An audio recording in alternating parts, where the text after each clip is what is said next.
Hi, my name is Bawb French, and today I'm going to be teaching you how I made my longboard, and hopefully you can do it too. Let's get started.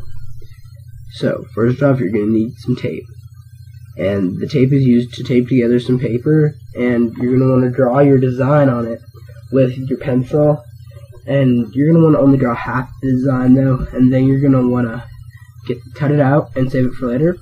And then you're going to have your 1/4 inch piece of birch plywood.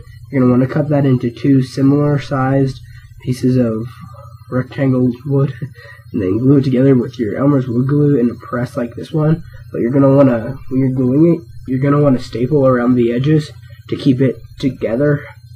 And then you're going to want to put a weight in the middle so you get the proper curve. And then you're going to want to take your pencil and take your design and draw one half onto the board.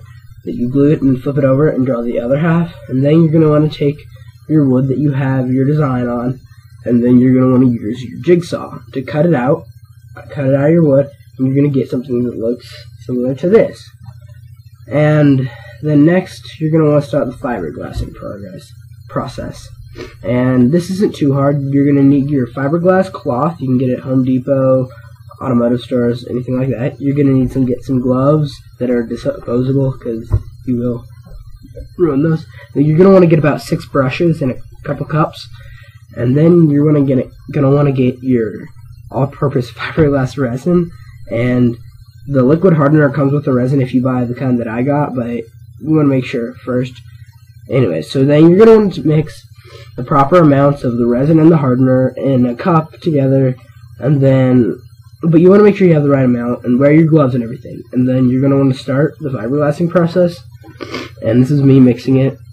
And you're going to want to pour it on there and spread it all around. You want to get it pretty well covered. You don't want it like dripping off the edges too much. I had it drip off a little bit, not too bad. It doesn't show later. And then you're going to want to take your fiberglass cloth. You're going to cut 2 equal-sized pieces. And then you're going to want to choose the layer that looks the worst, because no one's going to see this layer. And then you're going to want to put that on there and make sure there's no bubbles. And then you're going to want to pour more fiberglass resin on this. And this layer will soak up a lot more resin than the first layer, so you want to work pretty fast. But you want to be careful, because mine hardened on me. And so I tried to mix it up a little bit more, like right here. And then it came out real chunky, and so I had to get that off there. So I just kind of tried to scrape it off into a trash bag, and that didn't work. So I got a cloth and I dabbed off the little lumps, and then I kind of smoothed it out with the, and then I laid my second layer of fiberglass cloth on. This is going to be your nicer looking layer, because people will see this. And I had to mix up a little bit more resin, because mine hardened, and you don't want to use that. And it doesn't take too long, but it takes a little bit of time. But then you're gonna want to spread it out just like you did on the first layer, and then you're just gonna want to let that dry. Sorry, my camera cut off. And then you're gonna need your trucks and your risers. I have original S6 trucks on there, and they're really, really good for carving. Then I had some Sector 9 wheels that I got from my friend, and then the bearings. They're okay.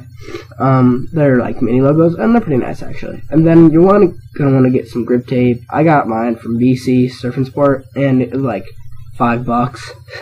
You can buy it at a roll usually, and then they'll cut it off. Then you're just gonna want to put all that together, and then you're gonna get your finished longboard. And here I'm just doing a flex test.